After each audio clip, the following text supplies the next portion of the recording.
This is the smart car I bought for my girlfriend. We already know they're awesome, but today we're going to show why we think you should buy one. To start with, look at it. It's tiny, it's awesome. Dude, it fits with space. It's rear-wheel drive with a staggered wheel setup.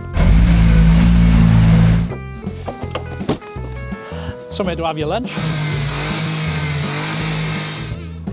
Rear engine with a turbo. Practicality always comes into question when you mention the smart car. Now, they've really thought this through, hence the name. That's another reason for the name Smart. We've got some pretty deep door cards here. There's storage behind the steering wheel on both sides. We've even got storage under the stereo, storage in the form of an ashtray there, storage on the end there, not to mention this 9-foot long dashboard that actually comes in really handy and is actually recessed so you can put stuff in there. And again, massive thanks to Richard for giving us this rather unique looking cup holder. I really wondered what that was, but to cup hold it in, it does actually do the job pretty well. There was literally nothing in the centre there. They were just with carpets, so that actually whole unit bolted on. Yeah, so you could literally fall into the next seat. you really could. The Practicality continues onto the boot. It is certified big enough for both your bags and probably nothing else. Or a third passenger. Really? Your turn.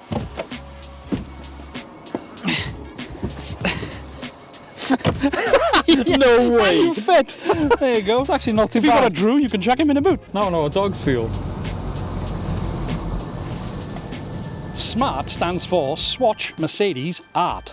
Swatch. Swatch, yeah, the actual watch company. They got together with Mercedes and designed and built this. I can guarantee you no one knows that because that is some nerdy crap. It really is, but it's cool, isn't it? So basically, I got a smart watch. Swatch March, I don't even know what it is. But anyway, yeah, it's a 2006 Smart Fortwo, the 4-2 people, really clever again. It's a 2006, I think it's about 61 horsepower. For those who missed the reveal video, this did have a few issues. I've noticed there's no duct tape and the back end looks a bit different. Yes, it does. Now, I fixed the passenger window for like 15 quid. You could actually buy a rebuild kit, which was easy to do. Yeah, as for the rear window, it kind of smashed.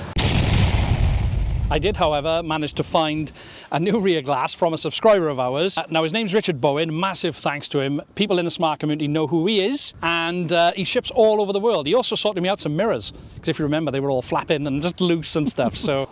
Now that the sensible, boring stuff is out the way, we want to show you what we think is the best part of this, and that is just how much it makes you smile when you're behind the wheel.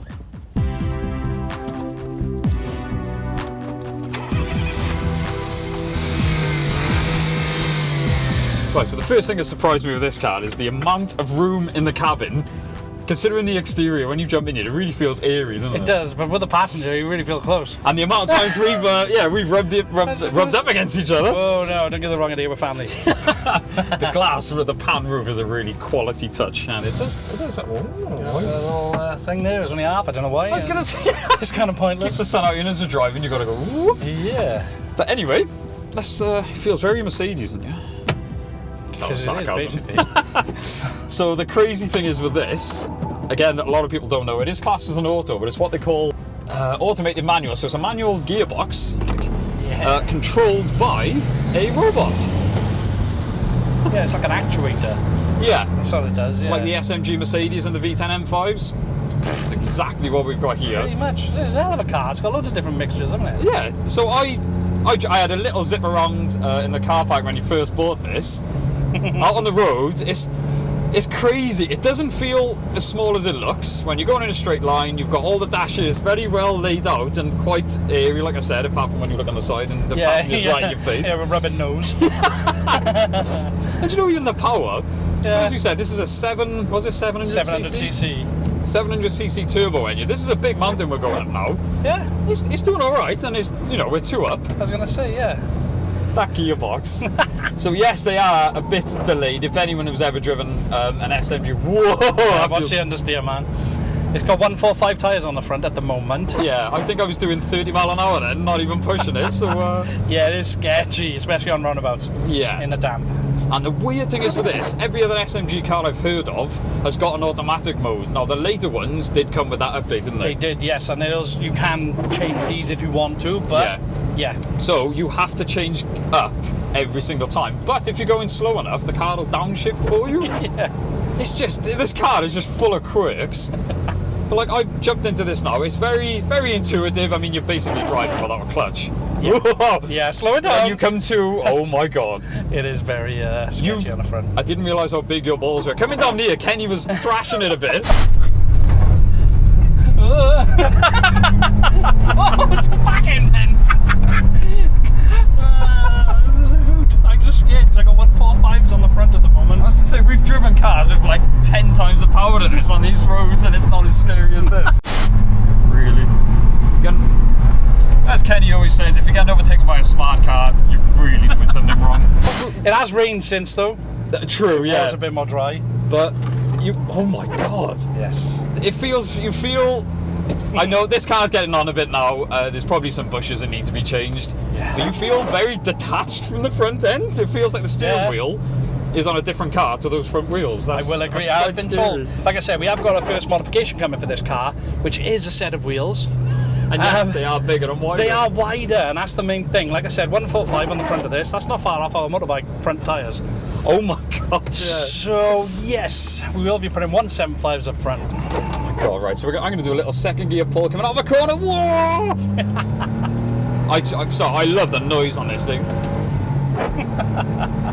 And you know what? The gearbox, it's a single clutch automated.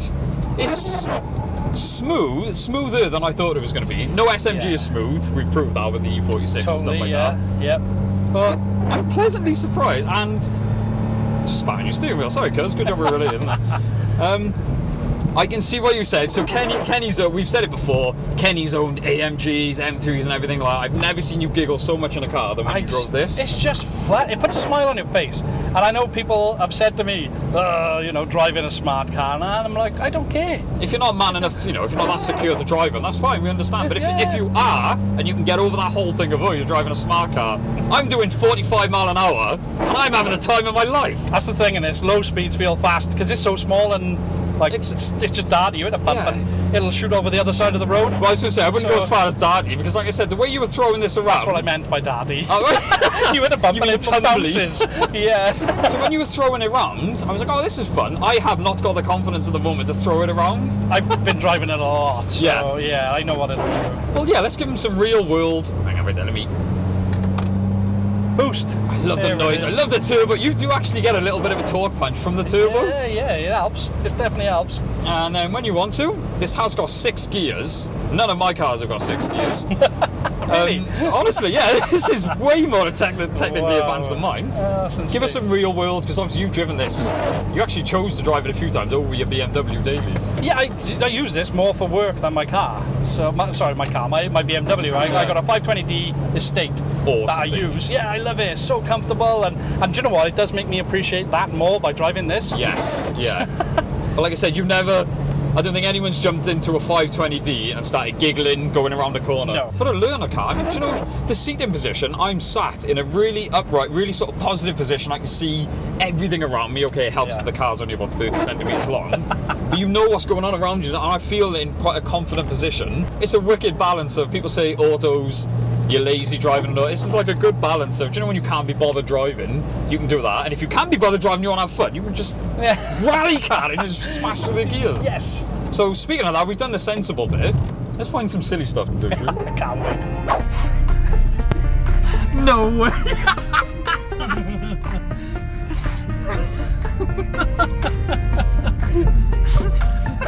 So you can either wait for the bus, or simply find a way around it. This is too easy. Okay, we need to find some more challenging stuff now.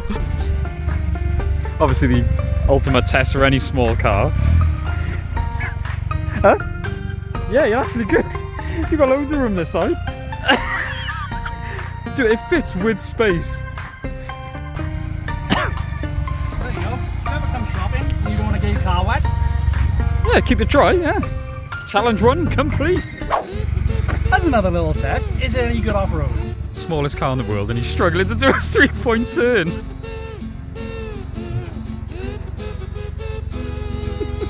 Easy. Who needs a Land Rover?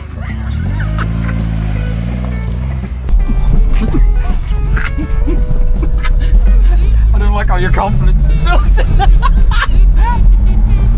Smart rally car, here we go. I love this rally stage. God, it's handling it really well. Yeah, especially when I'm on 4.5s on the front. Whoosh!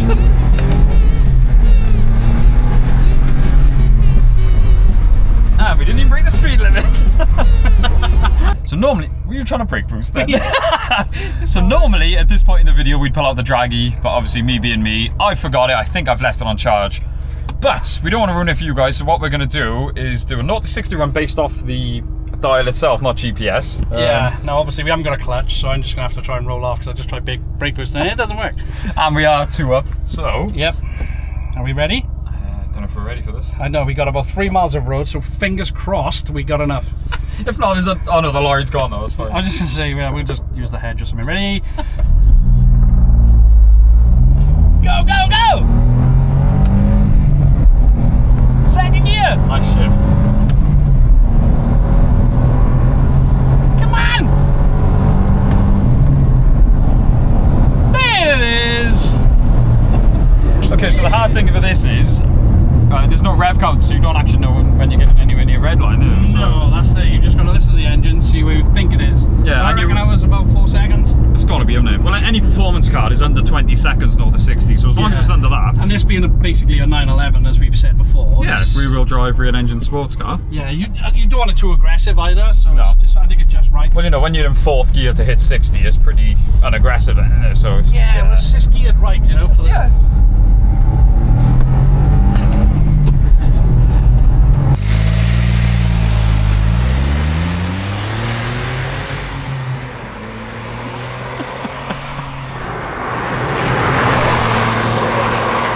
The Smart Fortwo dominated the open road, mastered the off-road, and now it's time to test out where it was designed to be driven: cities and small towns. We chose Ebervale for this test as there are some tight streets and an even tighter car park.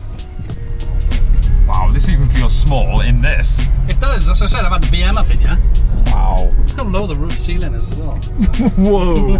This seemed like a good time to take on the slalom test.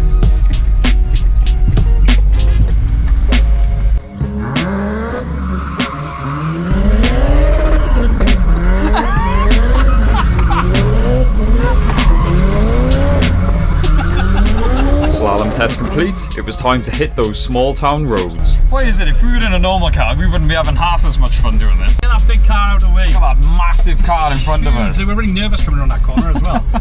The car immediately felt at home zipping through these tight streets. We even saw a fellow smarty. Apparently that's what the enthusiasts call him. What? There's another. Smart choice. Smart friend. We wanted to see if the legend was accurate. Can you park a smart car sideways? We could not have timed it better because someone was trying to park their very modern Renault Scenic at the same time as we were parking the Smart. But they seemed to be having a lot more trouble than we did. Enjoy parking! Should have bought yourself a little smart car for these sort of places. That was definitely a smart decision! It really was. High street test nailed, we headed back out into the open road so Kenny could give us some feedback on ownership of this piece of automotive genius. There's our G meter there, look at that thing flying! So I'm going to take you out on the open road. Now we have done a couple of little, let's say, road trips. Used it to Swansea, didn't we, the one day, which was alright. Obviously you've driven it in old conditions. Yes. Yeah, we actually took it. We had to pop down to see someone in Swansea. It was Rob. I had to pick up car parts, yeah, that's yeah, right, we had to Rob. pick up car parts for the VXR. So Kenny chose to use this. That was in Swansea, which is over an hour away from here. And it's sat on the motorway. Not at any point did I feel uncomfortable, not was it too noisy. No, say 60, 65 mile an hour is happy space. Yeah. You know, happy place, sorry. Yeah, 70, probably a little bit sketchy. I've done 70 plus a few times. Well over 70. Yeah, I like the speedos out though, so we wasn't speeding. True. You know, so. We will get the draggy on this. I'll do a separate video because I'm an idiot and I forgot the draggy. I'll do a separate video on a 0 to 60 because I really want to know. Well, it doesn't do it in seconds though, it does it in weeks. So, no, up to like 40 mile an hour, this is nippy. I'm not going to say it's fast because that would just be a lie. And it's a city car, which is what it's...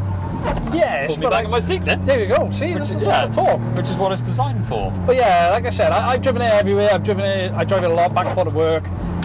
And I just love it. It's so easy to drive. It's like you said, it's comfortable enough. Even driving it, Yeah. at no point did I feel uncomfortable. No. Like I said, I've driven it, into Cardiff, into the town centre, and yeah, I've taken it everywhere, and it's ULEZ free. Wow. Okay, that is a biggie.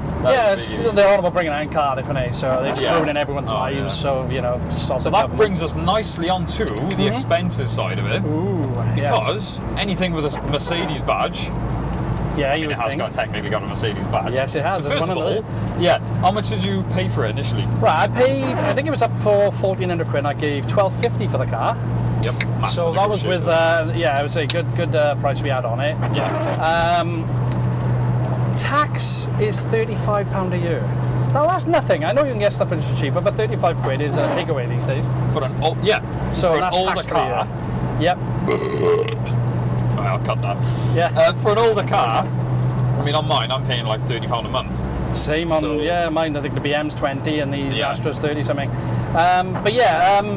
Insurance-wise, now obviously for me to insure it would probably be peanuts on my own. Now Jenna is a provisional driver, so she only has a provisional license. And with her as a named driver, learner, it's £268 a year. A year? A year. That is insane. What's that, £303? And that's taxed, insured, and it's obviously all legal and all that. To get this car on UK roads, just over 300 quid. That's insane. Do you mean go on. I was just saying, I'm paying more than insurance on the BM alone. Yeah. Just for myself. And as I say, these cars were designed for maybe not a new driver, but I think we've hacked into something here. I think for a new driver, it'd be ideal. Either that or city driving. Yeah. And that's where it shines, because we zip through the city on this. Yeah, this is it. But like I said, even if you do use the dual carriageways and stuff, 65 miles, you're not in anyone's way. So it has got that little get up and go that you need. But to park, I'm not used to it. If you're going to learn how to do parking in something like this, I reckon you'll be fine. But I'm used to driving a BM, and this thing, you only got to slightly angle it, and I've messed it up a few. I'm not going to lie.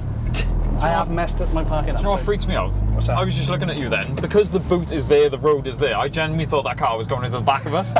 That is just the dimensions of this car you've really got to get used to. Yes. But on the financial side of it, we did actually do a bit of a miles per gallon test as well. We began by filling the smart car with fuel, resetting the trip meter, and hitting the road heading to Swansea. We then filled up on the way back and did some calculations.